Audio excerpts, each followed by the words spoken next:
Xí phư ê, đi trốn đi trả lên mà. Thì nhau ở trong là nè.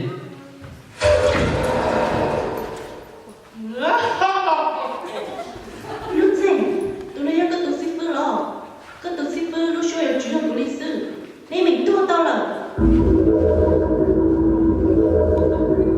Wow, lúc gì? Có tụi nó có tụi nó. Mà 진짜 작동이나. Đi chạy không có nữa. Bây giờ đi rồi. Tôi đi chạy có chuyện của tôi cũng không gì thế. Cô chỉ sao nó có chỗ rồi là khi một người đen.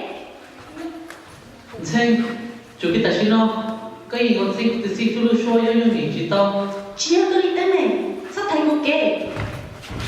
Chú công, chú sao cô nữa. Chú má lên chính nữa. Có tụi nó không thao kia đâu rồi. Cô nói lúc đầu nó chút không? Chú kia, chú chỉ ăn như thế. Chứ chú má lên đâu là hai lần.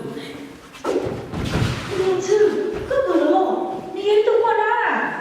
Chú thể có lên thế sao? Nè. Xem. Chị sao có cụ. Chị sao tôn gì cụ lẩu. Chị sao đeo cụ, để con lỗ cụ. Xem, có hai thằng chơi có. Cứ nhìn nhận có thân thiện. Thế thì, theo một linh cha, có hoàn dính siêu. Và tôi có tôi xí phơi cho cô cháu không nhìn. Có em từng dừng xe trong cụ anh tên. Có hai thằng chơi có. Cô chỉ tao to này. Nhớ học con trôi xe. Có em bảo thế tiền. Từ con chờ. Thế từ con tên hả. Hiếp con chỉ bảo. Nô tư thảo lúc nô bù lì. Thảo con chờ một trò có hồ xe. Tiền có yêu linh tư. Tiền. Cháu lúc phút thôi. Cứ yên chỉ tu xe. Tiền thảo u. Con chỉ lúc cụ. Tiền lo lòng. Có yên chỉ lúc cụ tí à. Chúa cụ bao. Tiền cụ lúc có sư. Dễ yên trong là. Thảo lực tiền. Ư chỉ cho. Xin chỉ. Ý rộng gì là mong.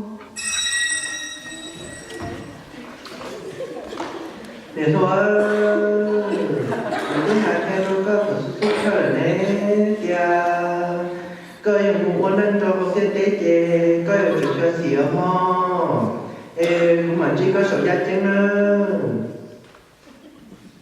giờ tia cũng chỉ được của tôi này thôi tận là có thứ lò nhưng dùng phú bên trong tia lò cơ chỉ được của tôi này rồi giá tiền của tôi có chế cơ để đối xử giờ con cháu của tôi là một tác ít chế chỉ xin nó là tỏ thao vào có một trời của trong xứ